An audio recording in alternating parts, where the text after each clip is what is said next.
শেখ হাসিনা কিন্তু ট্যাঙ্কে চড়ে কিন্তু ক্ষমতা আসে নাই। শেখ হাসিনা উর্দি পড়েও ক্ষমতা আসে নাই।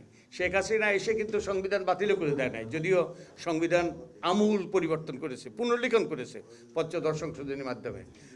কিন্তু শেখ হাসিনা সেই স্বৈরাচারী কাঠামো ব্যবহার করেই তিনি দানবে পরিণত হয়েছেন। তো এই যদি স্বৈরাচারী কাঠামো যদি অব্যাহত থাকে, তাহলে পরবর্তীতে যারা ক্ষমতা আসে তারাও স্বৈরাচারী হওয়ার সম্ভাবনা উড়িয়ে দেওয়া যায় না।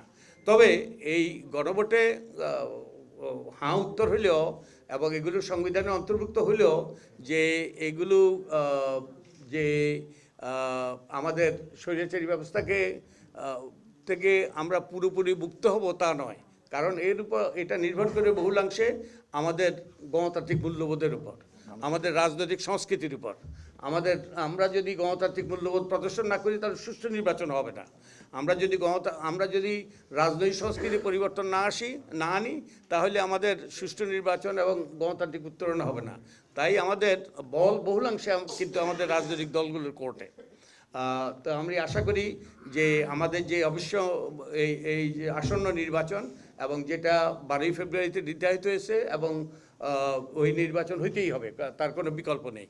এবং এটা সুষ্ঠু নিরপেক্ষ নির্বাচন যাতে হয়, এবারে আমাদের রাজনৈতিক দলগুলো এবং তাদের প্রার্থীরা সদাচরণ করবে, সরকার তার ভূমিকা সঠিকভাবে পালন করবে, নিরপেক্ষভাবে পালন করবে, আইনশৃঙ্খলা পরিস্থিতি নিয়ন্ত্রণে রাখার চেষ্টা করবে এবং নির্বাচন কমিশন তারা নিরপেক্ষভাবে আইন বিধিবিধান প্রয়োগ করবে। আরেকটা প্রশ্ন এসছে, আমার এক সাংবাদিক ভাই বলেছেন যে সরকার যে প্রচারণা চালাচ্ছে হাঁ ভোটের পক্ষে, এটা তো করতে পারে কিনা।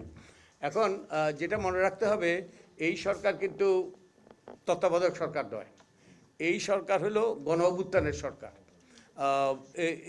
তত্ত্বাবধায়ক সরকারের জন্য আইনি কাঠামো ছিল এবং তত্ত্বাবধায়ক সরকারের দায়িত্ব ছিল 3 মাসের জন্য নির্বাচন করে তারা কোনো রকম নীতিগত বিষয়ে কোনো সিদ্ধান্ত নিতে পারবে না এবং তারা 3 মাস পরে তারা বিদায় নেবে।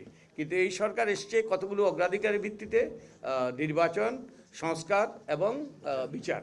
তো এই সংস্কার করার জন্য তারা 11টা সংস্কার কমিশন গঠন করেছে। তাই এই সরকার এই সংস্কার করার জন্য তারা অঙ্গীকারাবদ্ধ।